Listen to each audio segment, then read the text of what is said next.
his efforts to find a sensible explanation. Communion, for your information, has sold over 10 million copies worldwide, has been made into a film with Christopher Walken playing Whitley.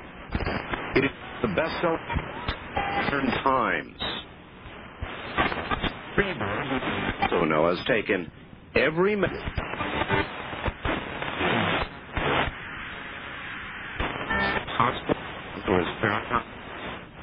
and you also might want to know, he's passed 3 independently administered lie detector tests. He still does not know what happened to him, only that it is not explainable. In his latest book on the subject, Breakthrough, he offers strong circumstantial evidence that the strange beings he calls the visitors are real. What's he doing now? Well, he's working on a book called The Secret School, which is designed to shed light on what he believes their, meaning the aliens, aims or motives might be.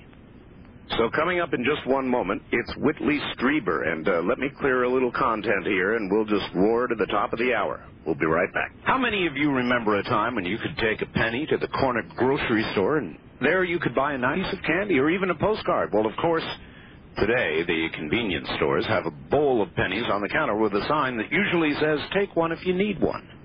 Can the dollar be far behind?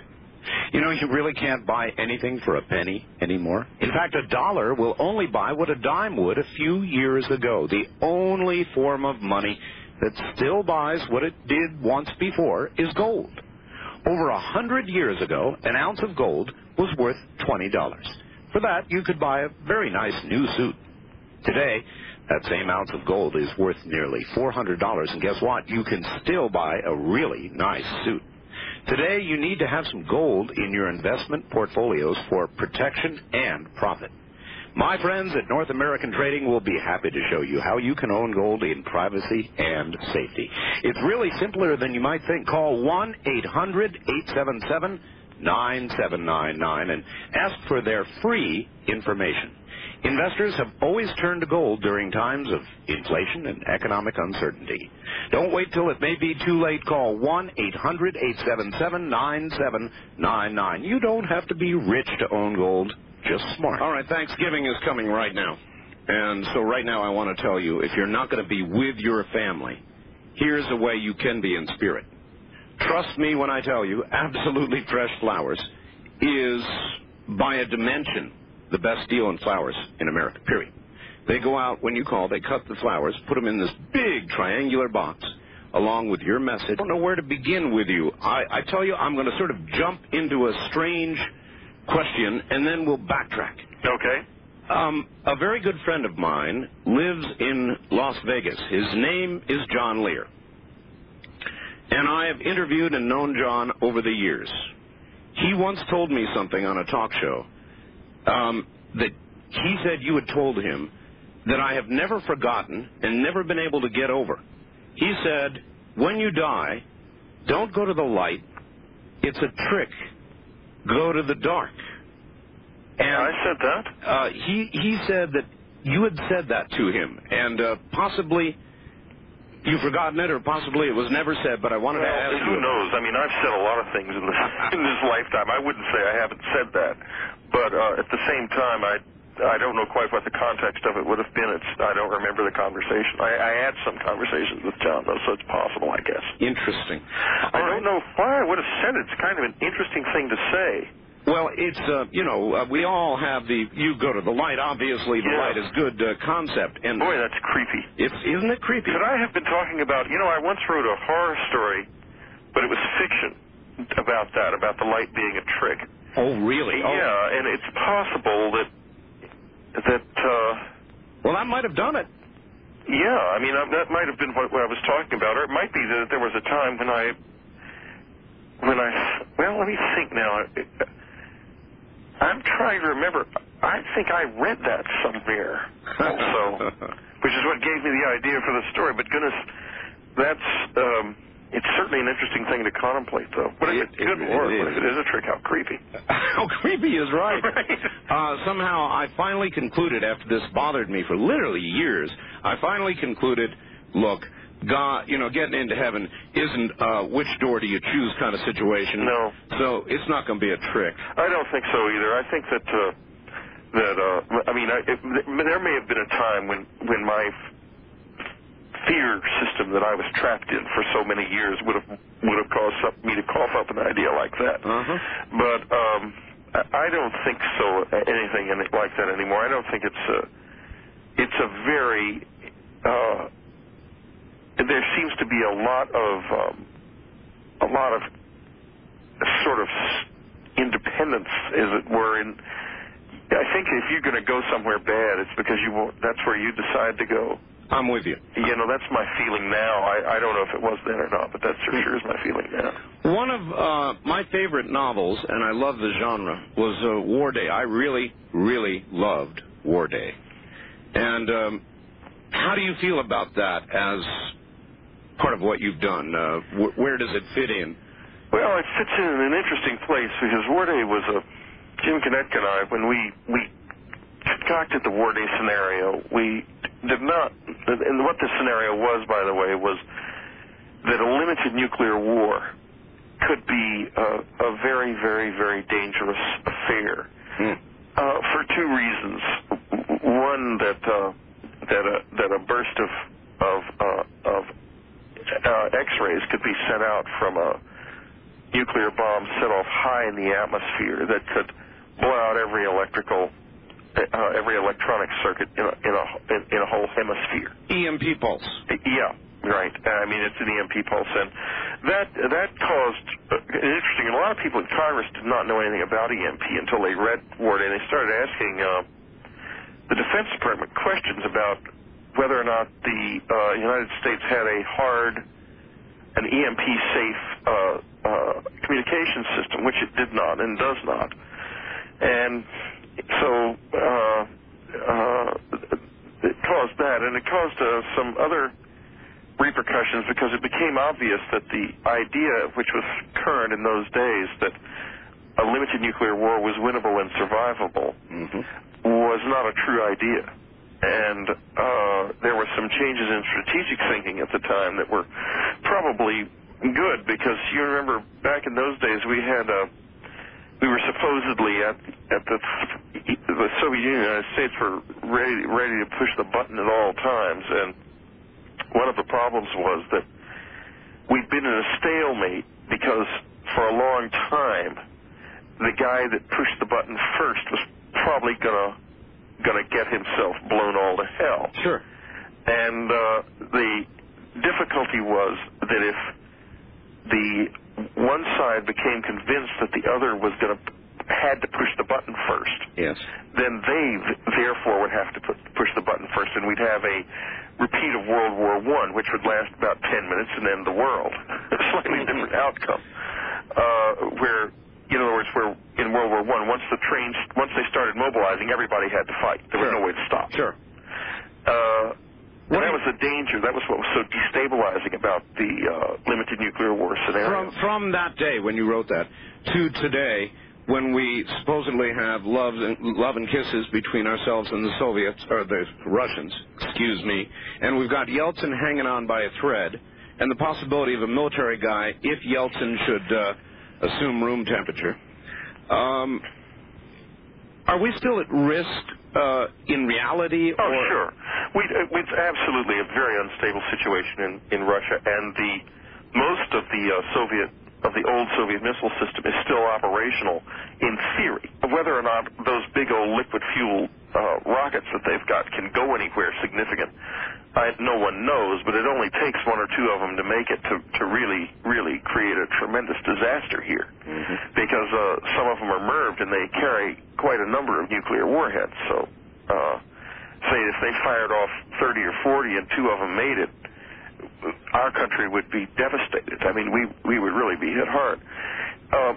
That's a highly unstable situation politically. I think it's more dangerous now than it was in 1980. So do I. 1980, frankly. So do I. I also feel that some things have emerged on our side that are extremely disturbing. In the fallout from the Aldrich Ames fiasco, it's become clear that the CIA was knowingly feeding its various governmental clients tainted information that it knew had been supplied to it by... They knew, in other words, they were passing on intentionally disinformation.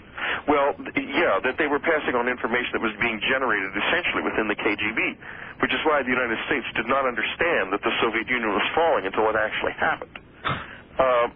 And that's the reason that's so disturbing is this. It means, to me, I mean, I know a fair amount about the intelligence community. James Angleton was struggling for years to try to find a mole within the CIA. He felt that the CIA had been turned. James case tainted in for babies. My problem is this: the people who were there are still mostly. A lot of them are still there now. If they are knowingly passing information that was handed to them by the KGB to the administration, not telling the administration that this stuff is tainted, not telling the National Security Agency, the Defense Department, that it's no good, why aren't they KGB agents? Who do they serve?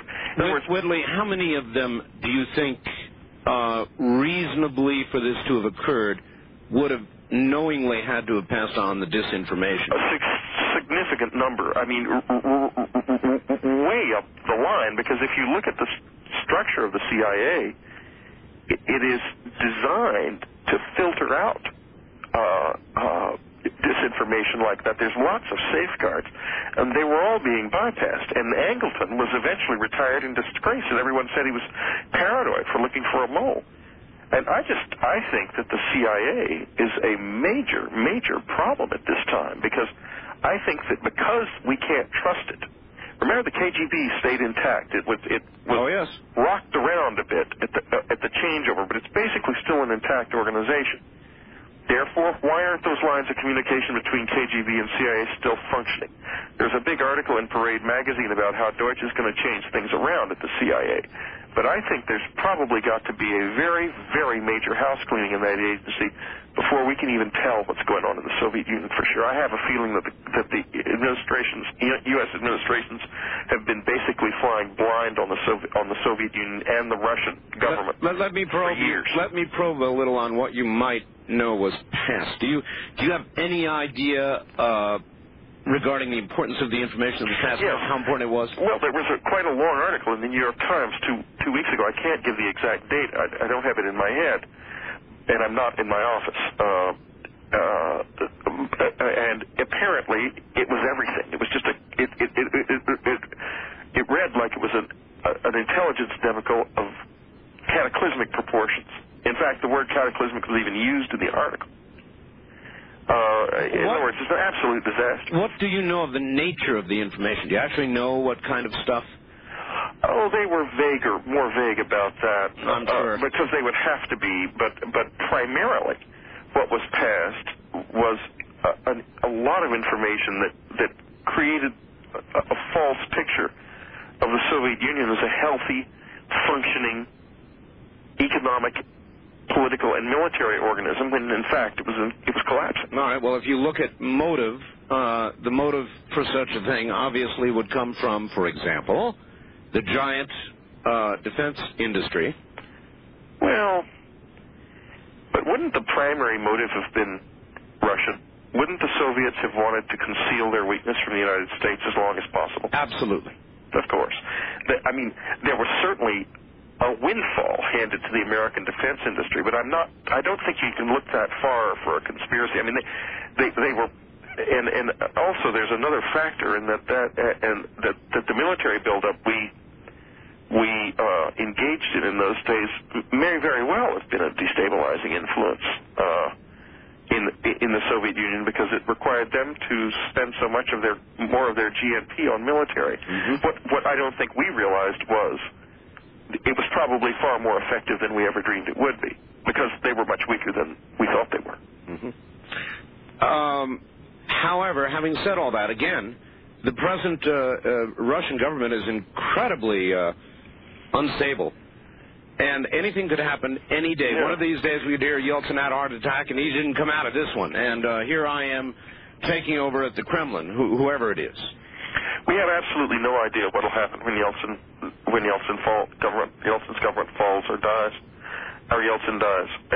I don't think that there's any meaningful information at all, inside or outside of Russia, about that. It's even true, by the way, that there's a secret society in Europe devoted to the restoration of the crowns in Eastern Europe. They tried to get the Romanians to accept the return of their king recently, unsuccessfully. And they apparently are planning to get the Romanov heir into St. Petersburg if the government in Moscow falls into chaos and to declare a new czar. Oh boy! So that would create, if there was suddenly someone with the Romanov blood declaring a new tsardom and saying there would be a constitutional monarchy, the picture would change again. I mean, who knows what's going to happen there? All right, and all of that aside, there are also very strong rumors that Iran, possibly others, have obtained old Soviet nuclear devices. What's your best information on that one? If they haven't obtained semi-operational nuclear devices or enriched uranium in some quantities, it would be extraordinary. The Soviet system has been hemorrhaging that kind of stuff because the payment that has been offered has been so huge, and it has mostly been gold offered, where individuals who are presently living in a very, very dismal circumstance are offered the equivalent of $4 or $5 million in gold for a relatively easily smugglable amount of enriched uranium, and I'm sure that's been successfully done. I mean, when you look at the condition that the CIA is in and the German intelligence is in, which is also in a very poor state, those are the two primary intelligence organizations that could stop something like this. You see that they're not capable of doing it, and therefore it's happened and is happening. If a nuclear device were to detonate in an unfriendly manner, would you expect the primary target to be Jerusalem, Tel Aviv, or Washington? Well, first of all, the detonation will be totally unexpected. It'll happen all of a sudden with absolutely no warning at all. Just like, of course, by a device that's been reassembled on site. Yes. It depends on whether it is intelligence or fanaticism that causes that guides the hand. If they're smart, they will do Washington. If they're not smart, they will do Tel Aviv or Jerusalem. If they blew up Washington, the world would be thrown into absolute chaos. I don't know what would happen to the United States. I think that it would be a break in history. Would our constitutional system even survive it? I don't know. I'm not sure. I don't think anyone would be able to tell. It would be at least an open question, I'm sure. Things would change. There's no meaningful contingency plans that I'm aware of that speak to the sudden and unexpected and complete destruction of the United States government. Should that occur, get your neck out a little further. We're about at the top of the hour here. Let's say Washington evaporated. What would you surmise the U.S. response to be? There wouldn't be one. There wouldn't be one? No. How could there be? There would be nothing to respond with. We wouldn't have. First of all, it wouldn't be a dropped weapon. It would be something that had been reassembled on site. Absolutely. There would be no warning. there would be no way of telling where it had come from, and there would be absolutely nobody intact to investigate it. You know... Boy. Whitley, we've got a break here at the top of the hour. Fascinating area. Stand by. We'll be right back to you. Whitley Strieber is my guest. We began with War Day, and we're way into the future now. Stay right there.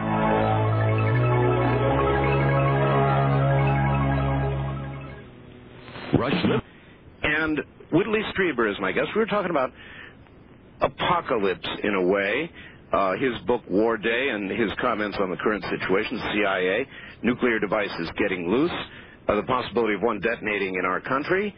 And it's all part of what... the apocalypse is not the word I use. I use the word quickening, as you know, many of you.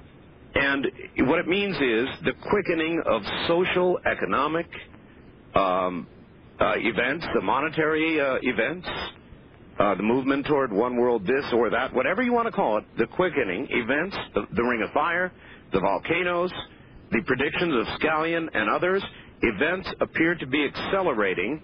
And I wonder if you've noticed that, Whitley. Well, there is an acceleration across the board from in the UFO area. Yes. There is, since in the past 3 or 4 years, there's been what I would describe as just an outburst of sightings and other phenomena videotaped, for example, in Mexico, to the point where it's not really disputable that there's something there. I mean, I don't think that it's possible for a sane person to dispute that. Hundreds of thousands of people seeing them, yes. Well, yeah, and video being taken that, as I say, that can't be disputed. And in fact, over Colorado just recently, there's been a UFO, huge UFO sighted. And an interesting thing, by the way, is that some of the old stellar calendars that operate on the 26,000-year cycle of the precession of the equinox, yes, are indicating a major change of the age taking place. In some cases, 2005 is the year, in others, 2012. I think 5 or 6 of those calendars do that. And of course, our stellar calendar, which is the zodiac, is changing from Pisces to Aquarius. Is starting to just really the most significant part of the change began a couple of weeks ago when Uranus, shortly followed by Pluto, entered Aquarius to remain there for the duration. I mean, for a very long time. And what's interesting is that there is a mathematical study that's been done of the rate at which human knowledge is increasing, and human knowledge will be doubling daily by the year 2010, I think, and will reach the infinite in 2012, just on the mathematical statistics. That's incredible. Yeah. Now, what does that mean? Well, all it adds up to is really something very straightforward. There is going to be a lot of change around here. It is not going to be like this for very much longer. And now I notice that now that we're reaching the so-called millennium, the sort of conventional press is beginning to beat the drums for no change. But that's not going to happen. There is changes, massive changes on the way. Change in the way we act and think, a change in the world around us. That book I just wrote, The Secret School, is all about this and about the changes that are going to take place, as I understand them. I'm with you, Whitley. Animals have instincts. I believe that human beings either had them at one time and to some degree do, or are now developing them. I can't tell which. I'm a mere mortal. But a lot of us can feel it. You know, you can feel something about to happen. The other foot, the other shoe about to come down. Yeah, I've been feeling that very strongly since I first had my encounters with the visitors, because I had a real quickening of that take place in 1989 too, and then again in 1994 when I started writing Breakthrough, and then again just recently there have been some, like the finishing of The Secret School was accompanied by the biggest physical encounter I've had with with non-human beings in years. Can you describe? Would you describe that? Well, I can, sure. What it was the encounter was directly related to the end of the book and forms the last chapter of the book. Which, I mean, in other words, it was a direct communication that was placed where it was placed in my life to provide me with the last chapter of the book, and the chapter was literally written the next couple of days. It happened about, I guess, 2 weeks ago. It's about a week and a half ago. It was a week ago last Wednesday a week ago last Sunday that it took place. Are you a messenger? I have no idea. I never think about that kind of stuff. I quit worrying about what the devil I am. I'm just doing it at this point. I don't even want to think about it because, you know, it might be interesting for other people to think about a thing like that, but to be in here and not to know the answer to a question like that, it's not even something I care to speculate about. But anyway, this encounter began with a heavy-duty allergic reaction that woke me up from a dead sleep in the middle of the night. And I associate that with the close physical approach of the ones with the great big eyes, that people call the Greys. In my life, I have a very strong allergic reaction to their presence. At the time, at the moment it was happening, I did not see anything unusual in the room, and therefore I just assumed it was an allergy attack. Well, that's what I was going to ask. You mean an actual physical sneezing, eyes running? Absolutely. I mean, it woke me up out of a sleep, eyes burning, swollen, nearly closed, unable to breathe, both nostrils closed, sneezing like crazy, and to the point where it felt like the sneezes were going to blow out my eardrums because everything else was sealed up. And I staggered off into the bathroom to get an antihistamine, and then went to bed in another room because I did not want to bother my wife with all of this noise. I mean, I sounded like a backfiring truck.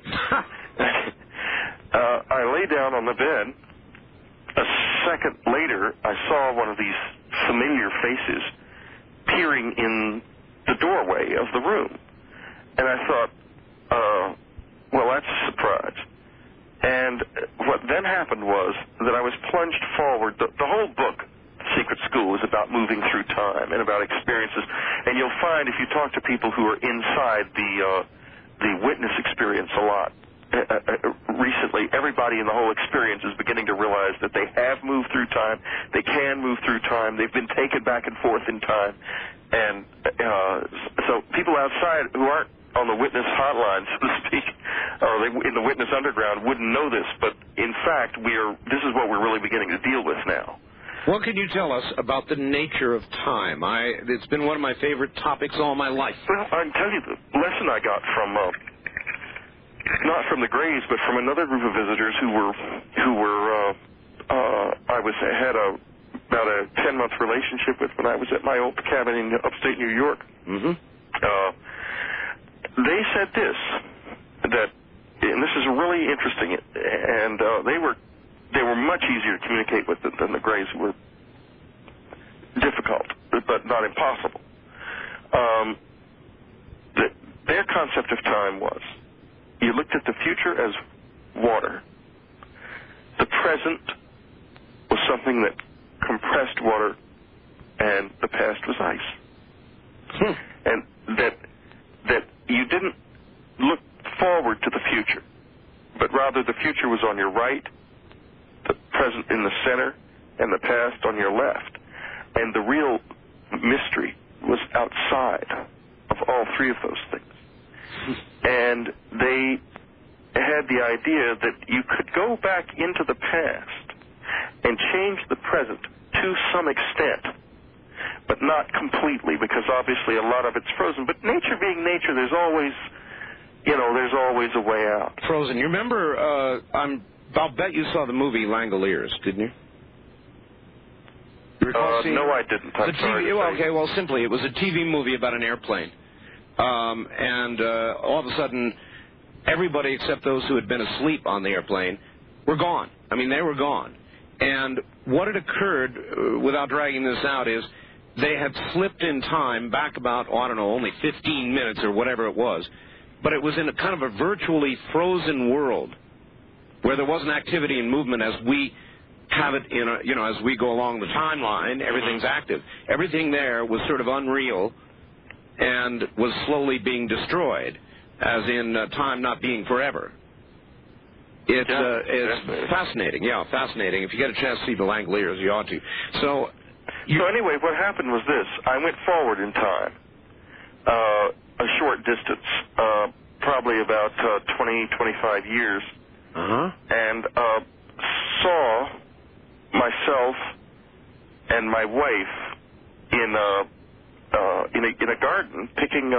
We were doing something fairly prosaic. We were picking pecans off the ground. Probably retired.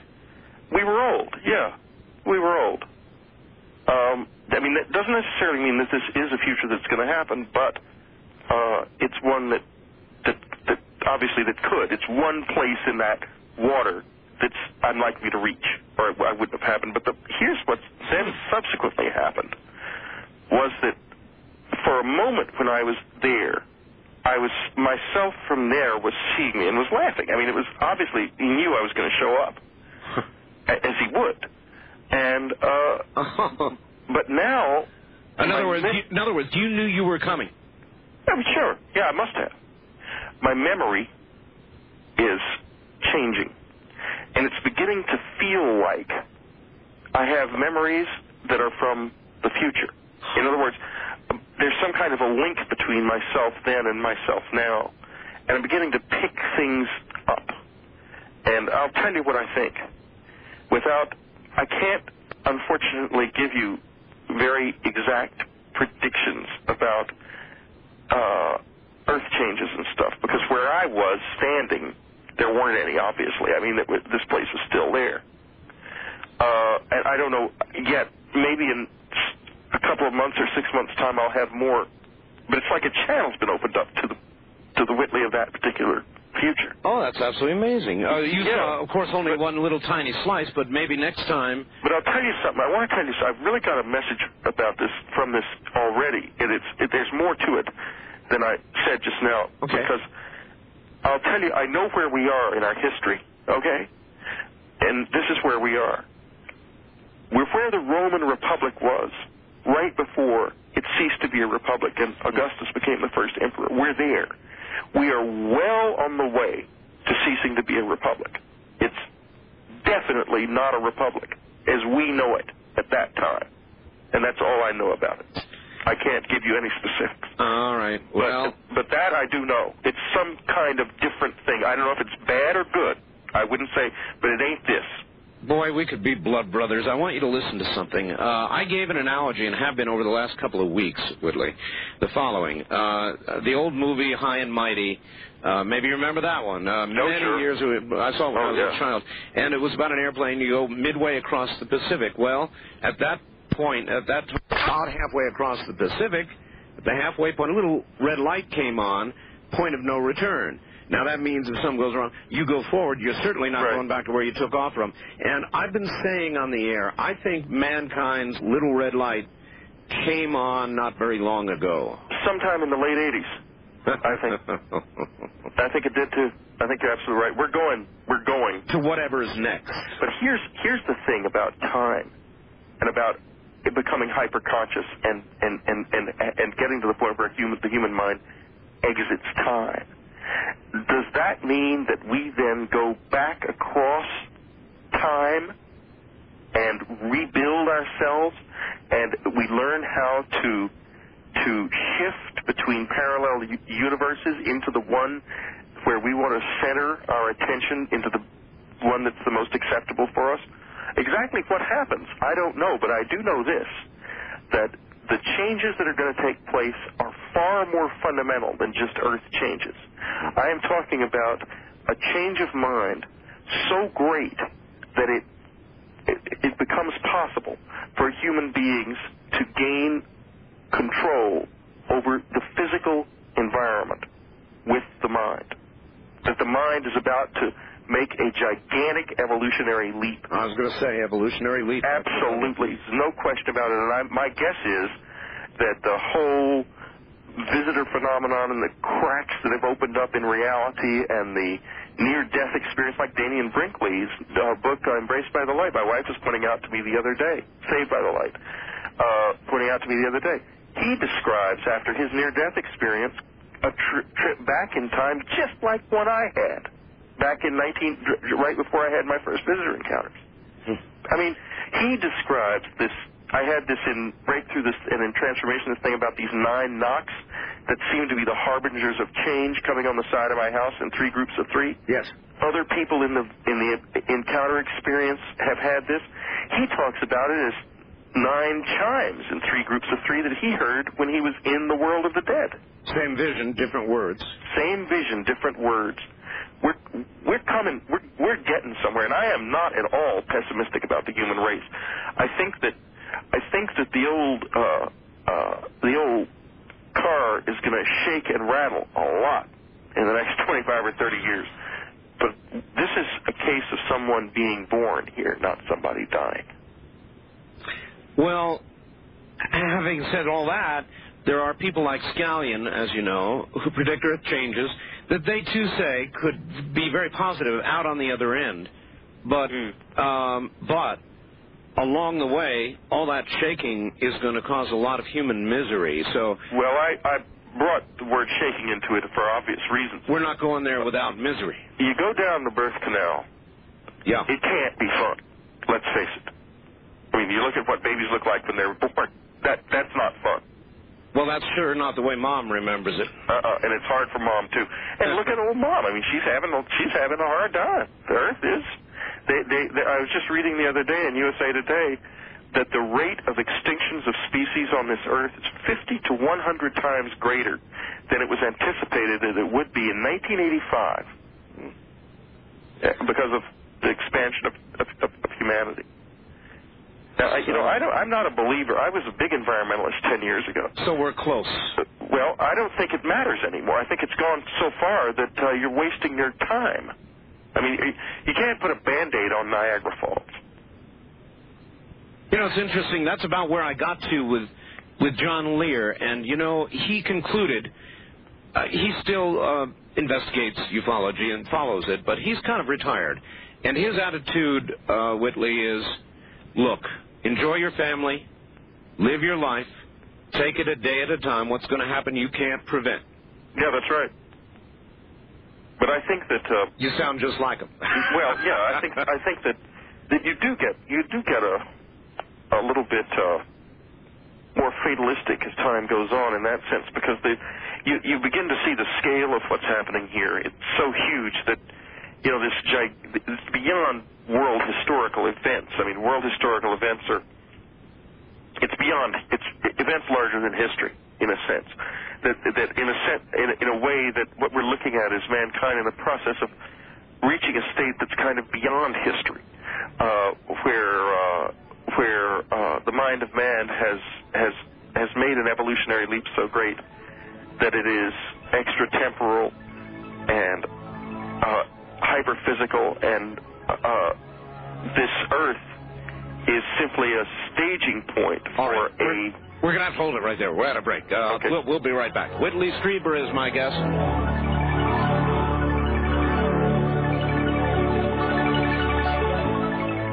1222 or the wildcard line at 702-727-1295. This is the CBC Radio Network. It is indeed. I'm Art Bell. You need not put up with spots on water spots on Strieber, and a fascinating interview. More of it coming up in a moment. If you have headaches, neck aches, sports injuries, low back discomfort, Whitley Strieber is my guest, and we've got we're going to get to the phones here shortly. Everybody, be patient. We're going to go through some rapid-fire, important questions, hopefully, and then we're going to get to the phone, so stand by. Jody in Hawaii writes, Whitley, that she bought a few years ago Communion, scared her so badly she couldn't finish reading it. She didn't even want it in the house, got rid of it. Now, because of Dreamland, she's getting ready to read it again, and I just thought you'd like to know that. I think she should read Breakthrough. Oh, do you? Absolutely, because why bother with communion and transformation when I've got breakthrough now? Yeah, that's true. All right, here comes some tough, I'm going to ask some fast questions. Hopefully I can get some fast answers and we can go to the phones. Okay. You said you'd had really were ready to have nothing more to do with UFO research, and now you seem to be back changing your mind. Yes. Why? Well, for two reasons. I backed away from this whole thing because there was so much, as far as the UFO research was, that there was so much hostility towards me in the UFO community and fear that I could not function. And therefore, there was nothing to do but back off. Mm-hmm. It was unbelievable. I still don't understand quite what happened. It's over now. People aren't like that toward me anymore. They've realized that I'm, I guess, they've just gotten used to me. I don't know. So it's safe to be back. But the more critical thing was this. I was terribly concerned that the visitors were evil and that that the human mind had to accept their presence in order for them to really penetrate our reality, and that I was a shill for these things. Mm-hmm. And I did not want that. I did not want to be someone who was opening people's minds to something that we in the end could not handle. And I just basically backed off in 1989 at a moment when things were just on the edge of really, I think there was really going to be a big change.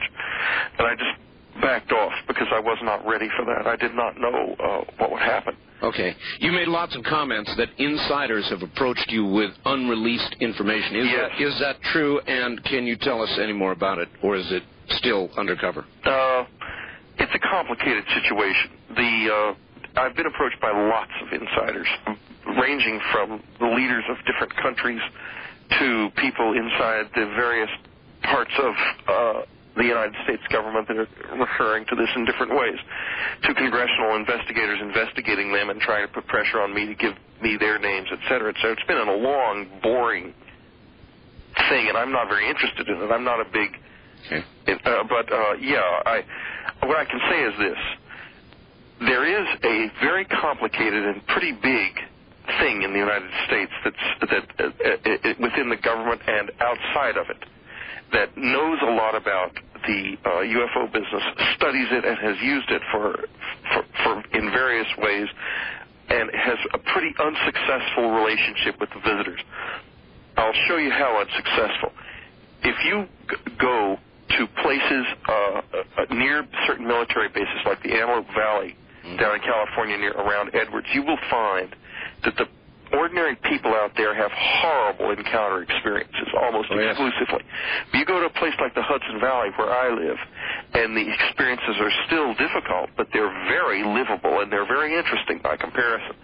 The reason is that the way the visitors around those bases and that are connected with those bases is very, very different from the ways that the ones that are not connected with the bases are, because apparently you're looking at an incredibly tough military operation around those bases and something much more humane and much more viable out where more ordinary people live. Now, what does that tell you about our government's relationship with the visitors? Well, I can't imagine a military involvement with the visitors being benign. Being what? Benign, in the sense... I think it's a disaster. I think they are locked in a disastrous relationship that they can't get out of, and they have jumped to the conclusion that it's going to be like that for everybody, when it actually isn't. When loads of people, well, not in just this country, but all over the world, are learning to really work with this, and that means not saying it's demons and not saying it's angels, but learning to work with it on their own terms, without regard. Who cares what the visitors are or aliens are or not doing? The point is, what do I get out of it? Maybe when Eisenhower was warning about the military-industrial complex, he was talking about them. Well, he could have been. I don't know. So the military is involved, obviously. Yeah, but there's a lot of private money involved there, too. It's not just the military. Like, for example, recently the National Reconnaissance Office was caught by Congress with a $1 billion slush fund hidden. That's right. And I'm pretty sure that slush fund had to do with this. And because I said to these guys in the Congress years ago, I said, look, don't bother me looking for the names of people. I can't help you. But you go follow the money trail. You follow the money trail at Area 51, and you'll get to the bottom of this. And that's what they've been doing. You know, that's where I am, by the way, right out next to you. I know you are. Well, they found out already that a lot of that thing out there isn't funded by the United States government. It's not the funding. The expenses that are being incurred out there are not fully covered by the U.S. Treasury. And I don't think they know yet how that money comes. Oh, boy.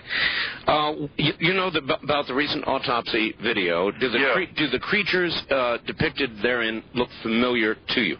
I'll tell you, there's one thing about, just very succinctly, one thing and only one is familiar. That is the covers over the eyes that are removed. Yes.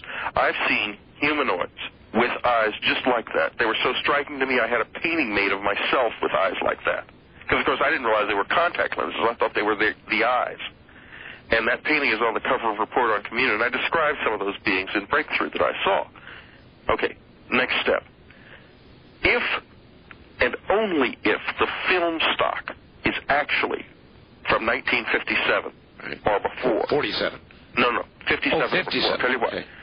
Super X Pan stopped being made in 1957. The film stock is Super X Pan. I've had that confirmed by an expert in film stock who could tell just by looking at the quality of the gray colors of the black and white film, what stock it was. You're well aware of the Shell report. The Shell report? No, I'm not. Bob Shell. He was an FBI analyst, Whitley, and he took some of the actual imagery, not the lead, but the imagery, and he was given that, and he said two things. One, it was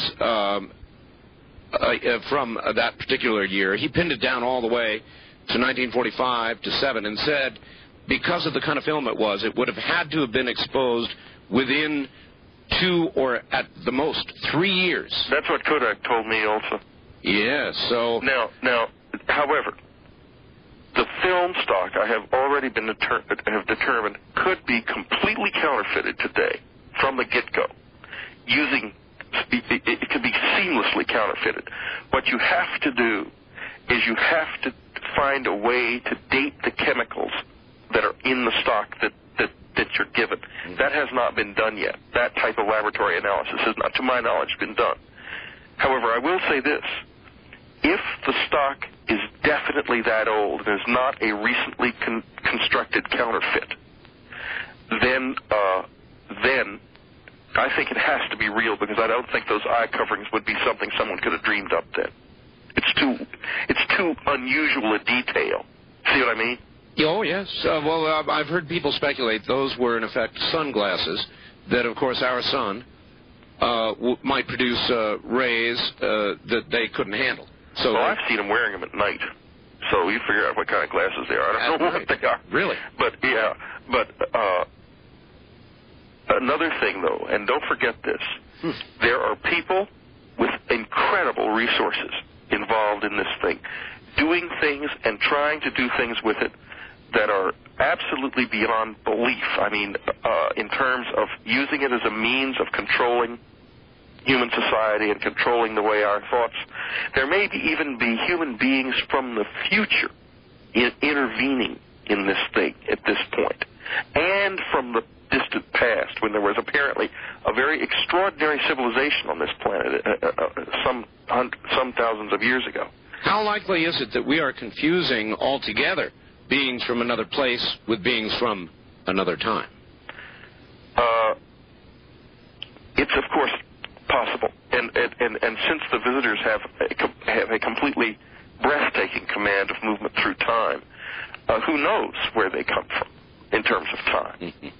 However, with regard to this Roswell footage, until the chemicals themselves are not just the film, not just the type of film is identified, but the chemicals are dated to that period, it's not certain that it's genuine. I would say that it's about an 80% chance that it's genuine. But the 20% is a big 20%, because there are people out there with the resources and the motivation to go to the trouble of counterfeiting that film on empty celluloid. absolutely counterfeiting it from the get-go. All right, I will give you, without question, that they have the resources. Yeah. Let me question you about the motivation. In other words, why would they do that? They would do that to first convince the world that put out the film, the thing that was put out, which was a hugely rated thing that was incredibly convincing to the public. Absolutely. And then reveal it to be a fraud, to pull the rug out from under the whole UFO thing. It would do that. At least in part, if not in full. But I have only got one question. If that's true, then why did the alien look so totally different from everything everybody's been describing from the beginning? I know. Why not make it something... Look like one of the Greys. I mean, I've seen them many times. They don't look like that at all. That's right. No, I've wondered about the same thing, and the sort of uncomfortable similarity to a human being in so many ways, and yet enough subtle differences to give you the heebie-jeebies when you first saw it. So, very interesting. All right, look, you said in older books that the visitors showed you something, a box with a red button on it maybe, or something like that. Yeah. You couldn't remember what they said it was for, but were told that it was important that you would remember when the time comes. Is that true? And do you remember what the mission was, or what they've never lied to me about a thing like that yet. And I've often been very greatly surprised when the answers came. I don't know yet. I don't have an answer to that one. I would like to know. All right. I would like to turn over questions to the audience. They're supposed to get a crack at you, and if they don't, I get hung. So let's try it. West of the Rockies, you're on the air with Whitley Strieber. Hi. Hi. Where are you, sir? I'm in Vancouver, British Columbia. Very good. Go ahead. Oh, yeah, I'd just like to know if he's ever read any of Zecharia Sitchin's books. Yes. The 12th Planet or Genesis Revised? Oh, revisited. Yes, I had him on the air, Zecharia on the air, as a matter of fact, Whitley, last week. Well, I met him a few weeks ago, and he turns out to be really brilliant. Man. Oh, yes, indeed. And I've read his books, yes. And my thought is that Sitchin is onto something for a very simple and straightforward reason. He's onto something because if you look at the historical record, you will find all of the greatest works in stone of mankind date from the beginning of civilization, when we supposedly could hardly even make a pot. What is that about? It just doesn't make sense that the Baalbek platform has got stones in it that are so large that we still could not move them. That's right. That the methodology by which the Pyramid of Giza was built is unknown. That the means by which the sarcophagus in that pyramid was hollowed out. They used a drill press with an 8-ton weight to core that sarcophagus. We've got the cores. The angle of the declension on those cores indicates the presence of an 8-ton drill press. There's a big problem with that. This was an early Iron Age thing. They did not know how to make any kind of metal that could withstand an 8-ton press against granite. So, really, a lot of what he says underscores a lot of what you're saying and vice versa. Oh, yeah. He's onto something, I'm sure of it. Okay, he said, you know about Hale-Bopp, the comet out there. Yeah. Beyond Jupiter. We talked about that. Yeah, he said he thought Hale-Bopp is not the 12th planet, but it is a harbinger of its coming. Well, it's an interesting phenomenon, Hale-Bopp, because it's going to be a major comet, apparently, and cometary passages are associated also with great change, especially when the comets are unknown, as this one indeed was. It seems to have come out of nowhere. I do not view the universe as being an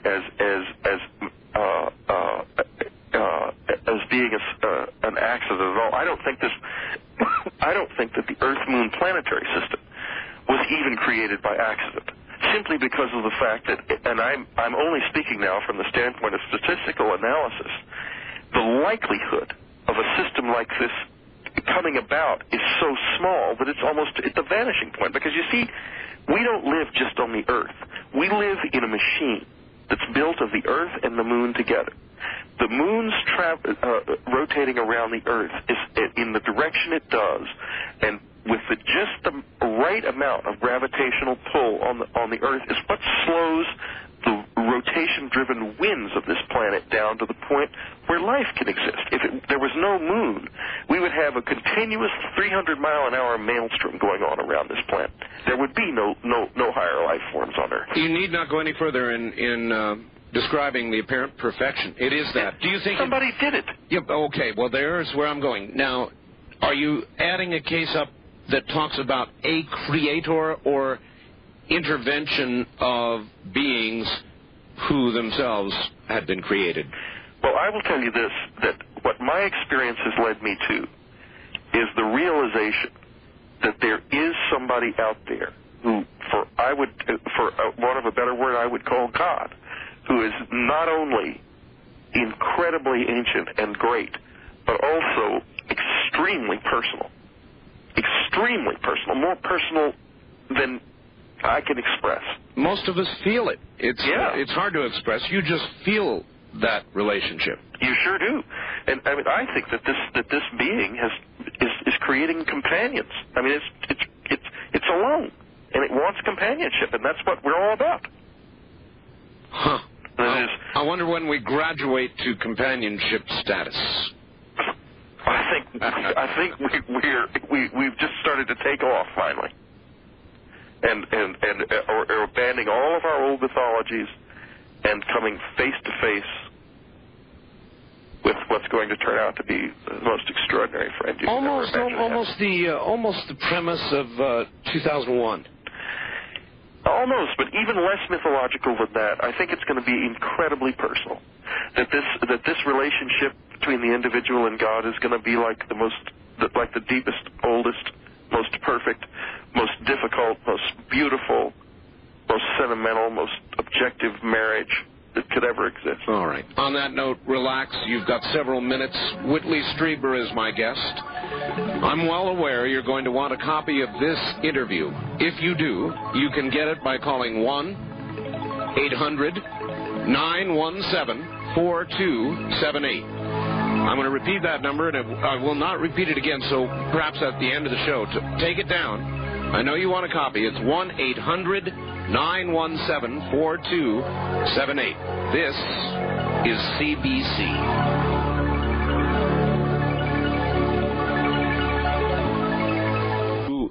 Whitley Strieber, and there's a million people waiting, of course, to talk to you.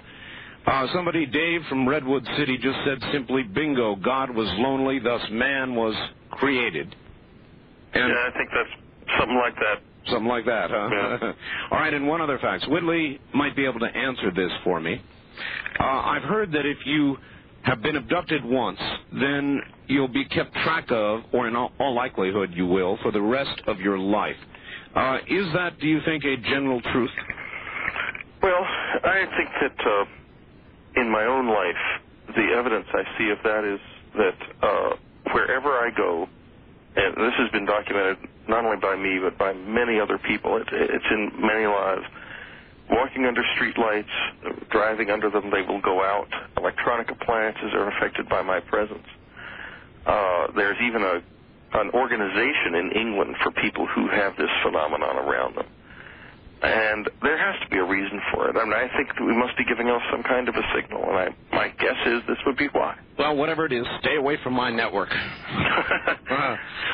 One other question. I have believed for many years that man is a transitional being, not final. This is another fact. The step from man to Superman, if you will, is the next approaching achievement in the Earth's evolution, and it's inevitable because it is at once the intention of the inner spirit and the logic of nature's process. Maybe we don't need any computers or mental aerobatics to prepare us for the next man. Maybe we don't need religions, spiritualism, or anything else. Maybe perhaps being is enough. Do you agree, or are those tools to take us up the steps? Well, I think that what we need, and the reason we're not the main reason that we're not like that now is that there has to be we have to be at peace with ourselves internally. I mean, I'm not talking about peace in Bosnia necessarily, but enough people have to come to the point where they are, in effect, not afraid to see themselves as they are, which includes seeing the whole presence of their soul across all of time and everything that it has done, and the whole significance of its life. That's being at peace with yourself. When you're at peace with yourself in that way, and you can see that clearly across what in some of the old esoteric traditions is called the long time, that's referred to in Ecclesiastes. Not in the same words, but in the significance when they of that particular book of the Bible. Okay. Then you begin to ascend into this hyperdimensional mind that we've been talking about. But that's what you have to get to. It's really a matter of finding that kind of... That's why the visitors said to me, I mean, one of the few things I've ever said in clear language was have joy. Have joy. Find joy. And it's really hard to do. And the world is like a test. It is constantly pulling you down and pulling you down and pulling you down, so that when you do come to joy, it will be your joy. It will be something you have taken from the universe and brought into your heart forever. All right. You said two things that set off alarm bells. You said hyperdimensional. Yeah. So obviously the name Richard Hoagland comes immediately to mind. And you mentioned Bosnia. And do you find it a little more than passing curious, as Mr. Hoagland does, and did recently, that the Bosnian peace talks of all places are being held at Wright-Patterson Air Force Base? Very unlikely. Well, not that unlikely. It's possible. There's two reasons it's not that unlikely. First reason, that it's an extremely secure environment, because yes, there's so many very secret things have gone on there. Second, is it possible that there's some kind of a contact point with visitors there? Oh, that's exactly what Mr. These people are being exposed to it? Because if they are being exposed to it, they're going to come out with a very, very extraordinary... There are going to be some changes in Bosnia, believe me. Well, the hypothesis given by Mr. Hoagland was, put simply, you take them down the long elevator to the bottom and you show them some secrets that make their little squabble look like absolute baloney. And he was hoping there could be some camera shots of them, if there is an agreement, and their faces as they come out, just to try and judge what it is they might have seen. It's a fascinating hypothesis. Well, indeed, and I was also struck by it. I thought it was very strange that Wright Pat had been chosen, and I even made some inquiries about it among friends who might or might not know why. And the theory was that it was so secure. So I immediately started asking, well, why is it so secure? Why that particular airbase would be so secure? And so, it's the most secure facility in the United States. Camp David's very secure, too. Not that secure. Not as secure as Wright Pat. I asked about Camp David. I asked about, there's another real secure one. Its name has slipped my mind, but there's another base that's got a lot of high-level security there at it, too. But this is the most secure. All right. Well, we'll leave it there. They wouldn't tell me why. Wildcard line, you're on the air with Whitley Strieber. Hi. Yeah. Hi, Art. Hi, Whitley. Hi. Whitley, I wanted to ask you if you've ever looked at the connection between the psychedelic experience and UFO contact or alien abductions. All right, that's not a bad question. Where are you, please? In California. Let me tell you the reason I'm asking this is because I've done a lot of work with psychedelics, for my own spiritual development and to improve my intelligence and so on. And I've noticed, especially with the tryptamine psychedelics, such as psilocybin mushrooms, DMT, and so on, this is a motif that comes up very frequently, is the motif of the little man with big eyes. Often there's high tech. All right, we've got it. We've got it. Believe me, we've got the question. Are chemicals one path? Terrence McKenna told me the same thing that this listener is telling me, that psilocybin brought this motif up.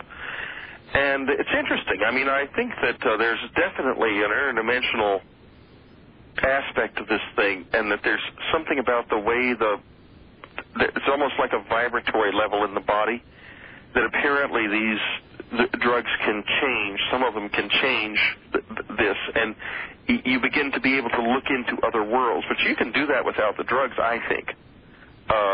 But they are a path. Well, I mean, we're not. Well, I don't know what they're a path into. Whether they're a path into memory, or they're a path into really an ability to look into another world, or not. But, well, they are an altered state. Or an altered state. I do know one thing, that the whole way this country deals with drugs is nuts. It's crazy. We're in loony land when it comes to that. We have not figured out how to deal with these substances, but these substances are so powerful, and many of them are so new to this society, that it's not surprising that we don't deal very well with it yet. No, give us time. Yeah, hopefully. Maybe in the next evolution. East of the Rockies, you're on the air with Whitley Strieber. Hi. Hello, Art. This is Dave from Cape Coral, Florida. Cape Coral, Florida. All right. Yeah, I was wondering if your guest could tell us anything about the Philadelphia experiment. Seems to know something about time travel. All right. Whitley, what do you know about the Philadelphia experiment? Did something back then really happen, or do you think not? I don't have an answer to that question as to whether or not something really happened. I do feel that experimentation with super high intensity magnetic fields suggests that there can be warping of space-time connected with that. However, what is strange about the Philadelphia experiment is that the intensity of the fields that I'm talking about is far greater than anything that we can achieve now. So whether or not they could have actually gotten a magnetic field going that was that powerful, then I don't know. However, you then get immediately into the hidden, the suppressed work of Nikola Tesla. And once you start to talk about Tesla, then you get into a whole different ball of wax with regard to things like that. And the answer then becomes a lot of unusual doubt. Full public disclosure.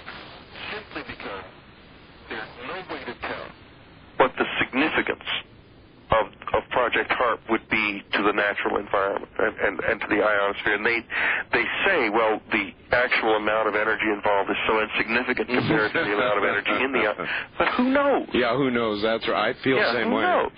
And so you think they may be tampering with forces that they have no moral, ethical right to be tampering with without our permission? Without our permission. Spending our money on this without our... This whole secret, the whole black budget, the whole thing, which is it's a cancer that's grown up on the body of this American Republic, and it should be exercised. We should have only a line item budget. Some of it could be classified, but it should be line item by line item. No more great big black hole to drop $50 billion a year into. Well, that sounds good, but it's not going to happen. No, it's not, and I'll tell you why it's not. Because the politicians in power, the people in power, they like that black hole to drop a lot of money into their own districts and so forth. Oh, I mean, of course. And in addition to that, the FBI gets stuff on these guys, and they come under control. And they come to the point where there's things they can and can't do. I mean, I've seen that happen with federal judges right in my hometown. All right, let's go back to the phones. West of the Rockies, you're on the air with Whitley Strieber. Hi. Hi, this is John from Torrance, California. Torrance, looking yes. on Kogo. Yes, sir. I'd like to quickly address a question one of the other callers addressed. That would be when these things put probes in you to track you, you can short-circuit that. The fact of the matter is, I was from Rockland County, New York. I'm sure Whitley knows where that is. Yeah, sure. I had an experience when I was about 13. I was abducted, and as you know how that goes. So anyway, years later, through the occult, I know there's a big connection between the UFO phenomenon and the occult. It's linked very closely. And I know I've read in Whitley's books that you study witchcraft and the sort. I went through a period of that years ago. Yeah, I looked into that some years ago to write a novel about it. Right. And I found that it really enhanced the experience, and I was able to cut off... Enhanced it? What do you mean? Well, I was having communications with these things, and then I was told that I should stop this channeling I was doing and this communication because it was an abomination, and I was told religious things, and I've spoken to a major UFO organization, and they've wanted to meet me, and they told me not to tell anybody about this because people aren't ready to hear it. Well, then what are you doing on a radio show? All right, well, I get where this caller's going. Yeah, I do, too. I will say this about the issue of implants. There's now, I think, one of the MUFON groups, maybe it was the Houston MUFON, has videotaped the removal of implants from a couple of people, and there's an individual out on the West Coast who had the removal of an implant in him videotaped. So, yeah, in a very practical way, these things apparently do exist and occasionally can be found, usually when they obstruct a person's functioning somehow, when they're not there, they're not hidden well enough. They can be removed.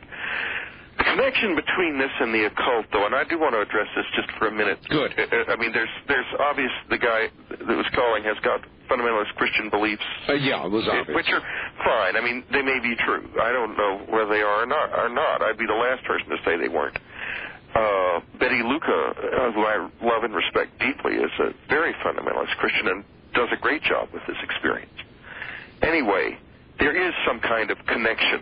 There seems to be some kind of connection between, for example, old pagan or pre-Christian religious sites in Europe and UFO activity and crop circle activity and that sort of thing. What that connection means, I don't know. Okay, let me stop you there. I'm glad you answered that way, because my question now is, okay, having said that, Whitley, isn't it possible, and don't you wonder, and are you not concerned sometimes, that the people or things or beings you're dealing with are indeed from the dark side? Yeah, that's why I dropped out for so many years, because I was afraid that they were, and that I was operating as a conduit to draw them into our world. So what's changed? What's changed was that I demanded that they show me what they did, and they did that. And that's why I wrote Breakthrough, because I went through this. I went through 10 months of living. I mean, there was one of these little humanoid-type beings living, and I was in our cabin every night, and in fact, living in the place during the day even.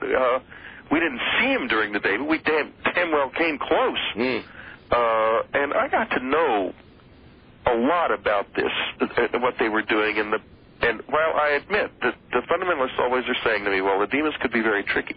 That's true. But what I found were people who were, I mean, when I say people, I'm talking about visitors who were just as scared and having just as much trouble in their own way with this as I was, who were imperfect in the sense that I could see lots of different ideologies of contact from different places around. I've read over 100,000 letters from people around the world having this experience. And it's different from place to place. It's not the same all over the world. It's like different visitors have different personalities, and different personalities produce different types of contact experience. So you would say... In other words, it's more like humans than... I understand, but you would say now you've got nothing more left than some nagging doubts. No, I think that they are very tough and they are very difficult to deal with, but that we can get... I got things I consider incredibly valuable to me out of this, and there were two ways I did that. One was by working through my fears and coming to love the part of me that is afraid and not to try to push it away. Right. And two is keeping the questions open about what was happening to me and what this was. I learned to seek out the questions I couldn't stand not to answer and to live with them. And those two things are what helped me to expand my mind, and I think my mind is expanding because of this. Interesting chronology. All right, stand by, Whitley. We're at the bottom of the hour again. My guest is Whitley Strieber. Boy, what an interview. If you want a copy of this, it's 1-800-917-4278. We'll be right back.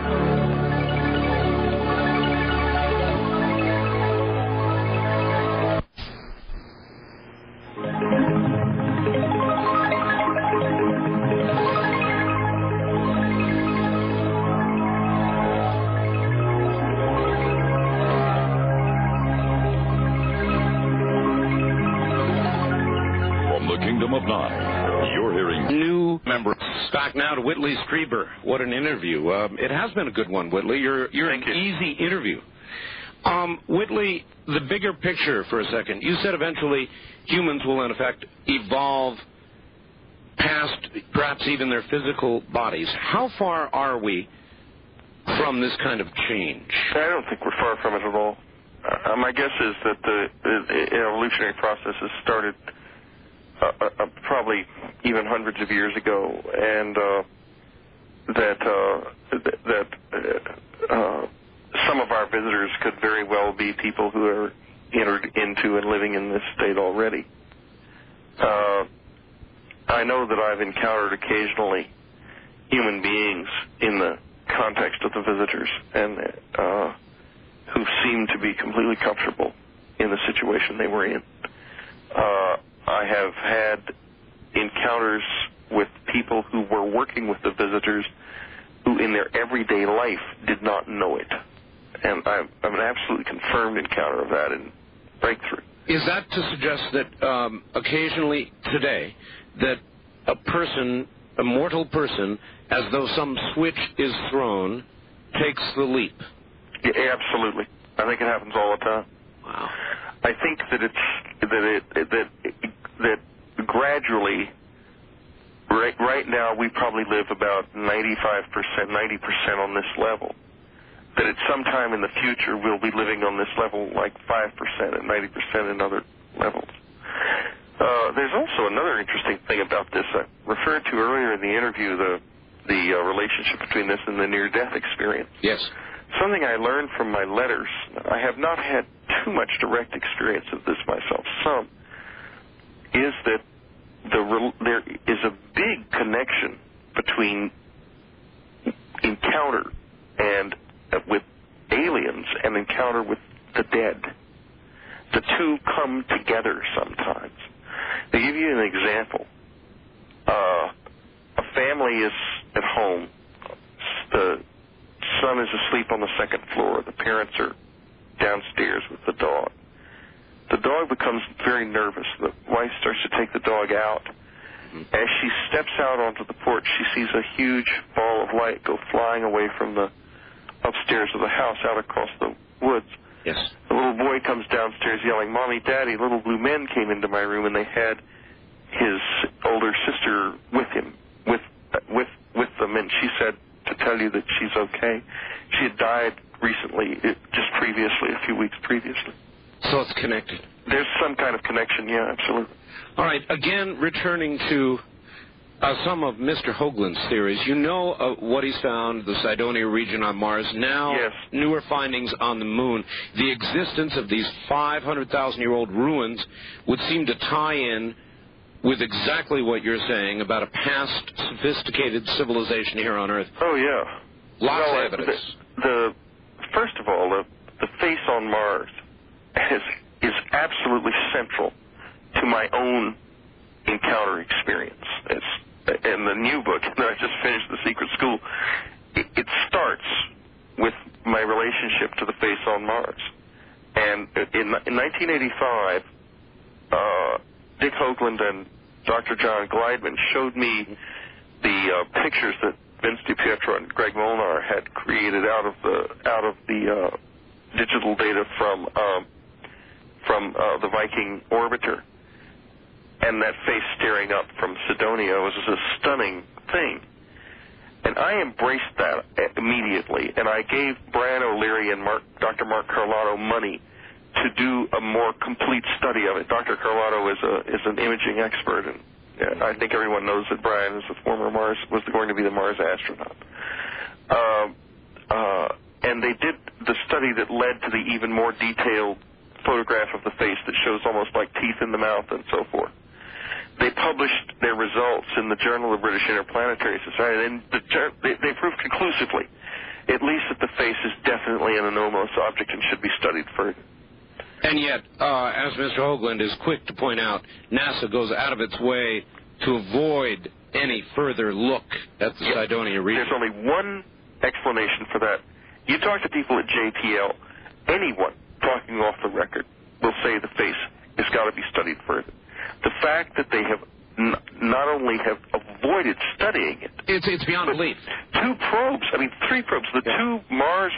2 Prometheus probes that Russia sent and the spacecraft, the recent orbiter that we sent, have all mysteriously been destroyed. And, you talk about a civilization 500,000 years in the past. When I saw Dick a couple weeks ago, I said, hell, I think Mars is still alive.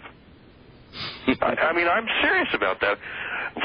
The Russians, they have video of an object approaching their probe just before it disappeared, as it was on its way to analyze the moon's photons. I've heard that. Yeah.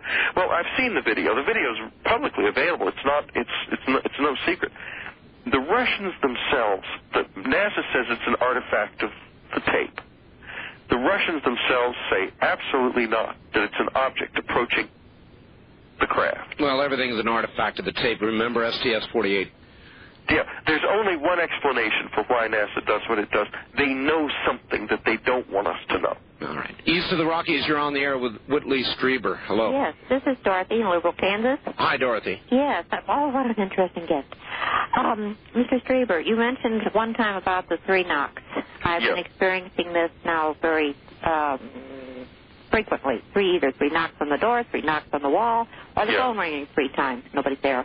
Also, on one of my encounters, they were explaining to me how we are all asleep, and our future is really our past, and then we would come awake that we're reliving our past at this time, or that time at the time it happened. By the way, I have also been given something from them. It is 3 blue rocks that vibrate. Oh, really? Yes. Well, that's really interesting that you've been given anything. I was given a little black stone that's beautifully carved. It's a little egg-shaped black stone, but it's nothing. There's nothing unusual about it in terms of my being able to say it's definitely an artifact from another world. Well, mine are blue, and they definitely vibrate. They tingle. If you hold them in your hand, they get extremely hot, and you can feel. Well, it's certainly better than I visited the aliens, and all I got was this lousy T-shirt. Yeah. Right. Well, the three in communion, I talked a lot about 3s, and Buckminster Fuller considered that the building block of the universe, a positive force and a negative force opposing each other in balance and creating a third force. So of course we have in Christianity, we have the idea of the Trinity, and in some of the older religions, there were different ideas of the triune God or the triune goddess and different trinities. And this idea of the 3 being of the 2 being in balance to create the third is very fundamental to the visitor experience. I go into that in communion. All right, look, I haven't let you. I'm going to make you now. What do you want to plug? You've written so much that is available nearly everywhere. It's not like you've, or do you have numbers to give out? What do I want to plug? Yeah, what do you want to plug? I'll tell you what I want to plug. I don't want to plug books. What I want to plug is the human future. I think we have an incredible future, and that the thing we need to do is whatever we can to get ready for it. Whatever that means to you, whether it's read my books or whoever's books, or do whatever you feel you need to do, but to get ready for it, because I think this lady's right. Well, you're asleep. I'll make you plug. Let's wake up. What of your books, Whitley, is the most important one people could read? Right now, Breakthrough. I would say read Breakthrough. Don't bother to read Communion and Transformation. I mean, we all went through. All of us in the experience went through that together. We went through the communion level of the thing of absolute fear, the transformation level of the thing of starting to find handles where we could start to work this thing. Breakthrough shows the beginning of the tools that we'll be able to use to really make this work for ourselves, without regard to whether the visitors are good or evil, have it in for us or don't have it in for us. That doesn't matter. That doesn't matter. We can use this. Breakthrough they can find anywhere. Anywhere, yeah. It's in hardcover, and it'll be in paperback probably next summer. All right, good. West of the Rockies, you're on the air with Whitley Strieber. Hello. Hello. Yes, sir. Where are you? I'm calling from Marin in California. All right. Yeah. And I've been a big fan for quite a long time. I've read most of his books. And one thing I wanted to ask, you were talking about other races. And I was wondering what races are you talking about, other races besides the Greys? Oh, okay. I can tell you what I've seen. I've seen the Greys in two forms. One is tall. I've also seen other blonde beings that had very strange, kind of empty faces and were shorter. I have seen and been close to human-like beings who were about 3.5 feet tall, whom I at first took to be children, but weren't obviously children when I got more clear about what they were. The one time I saw one of them up close, I thought it was a child sitting under a tree in the woods behind my old house in New York. And I walked up to him thinking he was smoking a cigarette. He had something between his fingers. When I leaned over, I saw obviously that I was dealing with something very, very strange. And he opened his mouth and growled and scared the hell out of me, and I ran away. I didn't do it. Whitley, I ask all the researchers I talk to what's most likely, that they're visitors from our future or visitors from elsewhere, and the most frequent answer I get is probably both. Well, I'll tell you what I think they are, in just to sum it up quickly. Some of them are from elsewhere. Some of them are born and raised here, but essentially from non-human origin. Some of them are from our future, human and non-human. Some of them are from our past, human and non-human. Our own dead are involved in this and are actively participating. What's happening is huge. It's massive. What would you say to the average person? If they are on the edge of or beginning to experience an encounter, would you say, A, embrace it and go with it, or B, run like hell? Neither. I would say take what you can from it, but be cautious and be wise, because if you embrace this totally, you're making yourself out to be a fool. If you run from it, you're wasting it. So go for it. Take what you can from it. Be careful. Take each wary step one at a time. Exactly. Take it a step at a time. I've got you. All right. East of the Rockies, not a lot of time. You're on the air with Whitley Strieber. Hello. Yeah, this is Dave in Illinois. Hi, Dave. Hi. And I was wondering if, you were talking about the past sophisticated civilizations. Yeah. Yes. And in light of the things on the Mars and on the Moon, did you see any correlations between the statement at the end of transformation and the ancient language thing? Oh, at the end of transformation, there's a statement in, I believe Betty Luca had uttered some words that she heard the visitors saying, and I discovered that these were Gaelic, in the old Gaelic Irish language, and they meant children of the northern peoples, you wander in eternal darkness. And this is a very old, ancient language. I mean, many of the words in it are very prototypical of you could be talking about a language that's one of the very oldest of human languages. So yeah, there could be some kind of connection. Incredible. Well, Whitley, it sounds like Whitley Strieber is really back in top form, and we're glad to have you back. Well, I'm excited to be back because there was a time when I thought I never would again, and I had given up entirely, but the visitors never gave up on me, and that's why I'm back. Well, it's great to have you, and I'm honored to have been able to interview you, and it went so well that I would beg that we do it again someday. Oh, well, you don't need to beg. We'll do it.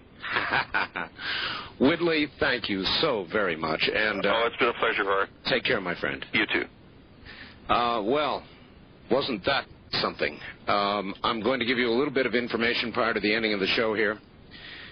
That was, of course, Whitley Strieber, and I well understand, because of the massive faxes I'm getting, that a lot of you are going to want copies of this very important program. So if you do, the number to obtain